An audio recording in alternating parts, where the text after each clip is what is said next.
Hello, my name is Mary Now. I'm the Director of Community Health Connections, a division of Milestone Centers Incorporated. We recently had the opportunity to interview author and international speaker David Hingsburger. We'd like to share with you this interview we had with him on the topic of individual to individual abuse. Well, I'm not surprised. It's common because when we take a look at who victimizes people with disabilities, we know that care providers are the primary abusers of people with intellectual disabilities, but the second largest group are people with disabilities who victimize people with disabilities. So it's not a great surprise that occurs. I think part of the problem is that organizations firstly don't take it as seriously. I mean, if a person with a disability victimizes somebody in the community, organizations take that very seriously, and they often look at treatment, and they often look at putting things into place for them to make sure that that kind of thing doesn't happen. And I think it's because it happened outside the system. But when a person with disability hurts another person with disability, it's often not even seen as a crime. It's more often seen as a problem behavior, and it's just not treated with the same degree of seriousness. And I think that's a place to begin. Now, we have to understand that a crime has happened, okay? Now, I'm not going to get into right here at this point in answering your question about what we should do about that as a crime, because that's more under abuse prevention. But one of the things that I think organizations need to get a lot better at is risk reduction. Okay, when we take a look at a simple fact, what is the greatest single predictor that you personally will be a victim of sexual assault? Not a person with a disability, you personally. And when I ask people that, they often come up with questions. Oh, it's what I'm wearing, it's where I'm going, it's whether or not I feel confident, and it's none of those things.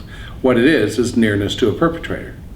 It has nothing to do with you as a person. It has to do with, is there a victimizer in the neighborhood? Is there a victimizer somewhere near you? Really increases the likelihood that you're going to be victimized. So let's apply that now to how we run our system, okay? So we take a person with an intellectual disability who is known to hurt other people. Okay, whether that be through aggression, whether that be through sexual assault, whether that be through verbal assault by calling people's names. So we know they're going to do that, okay? And we accept them into the system knowing that, okay? Well, the mere fact that we know that makes us responsible for the decisions that we make. I mean, there are times when we get people referred to us and we have no idea their history, or people misrepresent their history and we don't know that, and we take them and then they do something and we discover later. Well, we're not really responsible for that. We weren't told, we asked the questions, we weren't given the information. But the moment they do it, we do know, okay? Or the moment we've been told that and they're coming into our system, we do know. So at that point, we become responsible, we become liable for the decisions that we make. And I think we need to understand that, okay? So we take somebody with a known history of hurting other people and we put them into this group home, okay? Now what you have just done is increase the likelihood that any one of those people in that group home is going to be hurt, okay? And it's predictable, okay? Because you took somebody with that history and put them into that. You just gave them new victims, all right? Now, most organizations, I think, are very, very good about recognizing that that's a risky situation, okay? That those people who now live in that group home are more likely to be hit, they're more likely to be kicked, they're more likely to be raped, they're more likely to be grabbed, they're more likely just because this person is living there. And I think organizations, once again, are pretty good at sort of saying, okay, well, what are we going to do to keep the person safe and so forth? And they do some kind of planning. What they don't do is they don't give themselves credit for the work that they're doing, and they don't do it in an organized fashion. And because it's not done in an organized fashion, it's basically hit and miss, okay?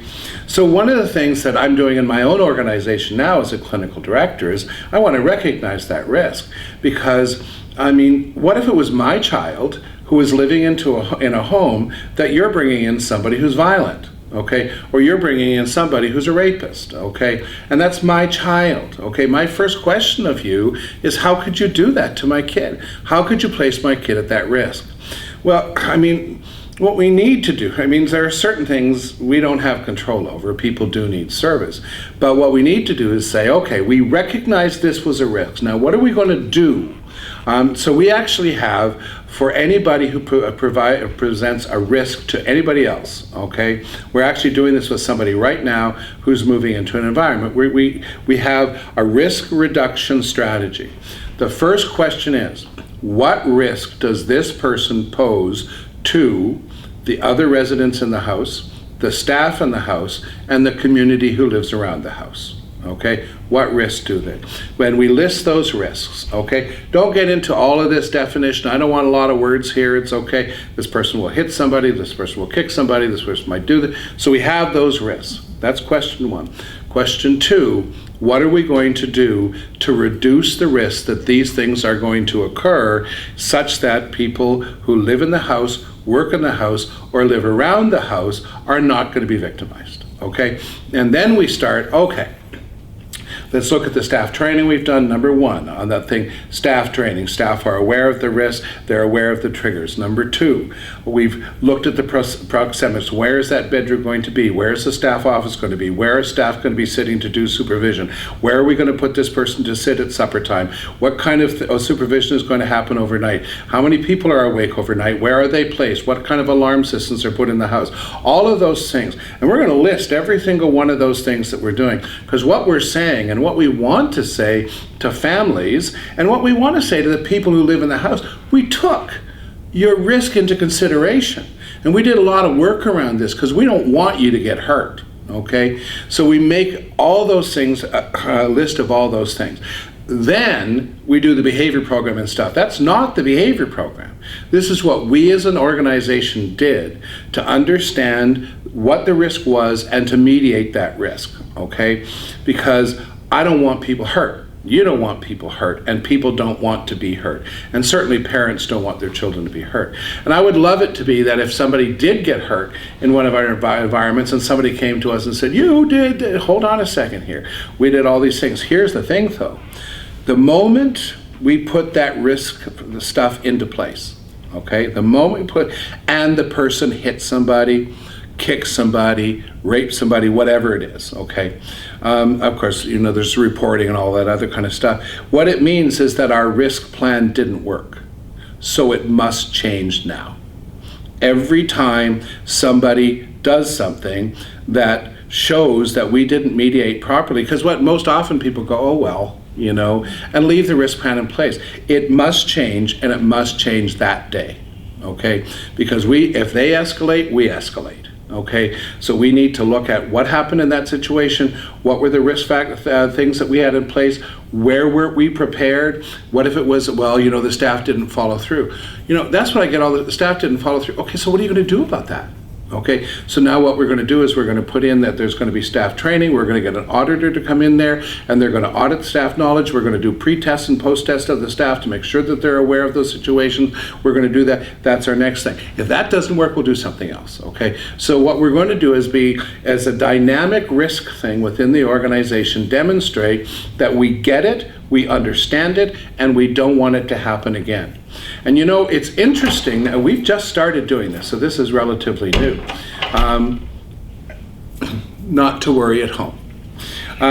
So we put these things in, and it's brand new, but the interesting thing has been the effect that this has had on our staff, okay? Because, you know, I don't think our staff really understood that we as management cared about them. You know, they think that we care about people with disabilities, but not about them. And they're getting hurt and we don't care. And now when we're putting in these risk management strategies, we're saying we want to make sure the people who live there, the people who work there, and the people who are around there are safe, which includes them. And you should hear the staff going, I mean, this is to keep me safe? You're actually going to put in some extra staffing hours to keep me safe? You mean you're going to do this to keep me? And they're shocked. I mean, we've always cared about them, but I don't know that we've ever demonstrated that care. So when we have people in that situation, we should be cognizant of the situation, we should plan for the situation, and we should put things into place to keep people safe because we know we're moving risk into that home. So I would actually go at that from a risk management strategy, okay? Because if people are getting hurt in our home by somebody else who's living there, it's not acceptable.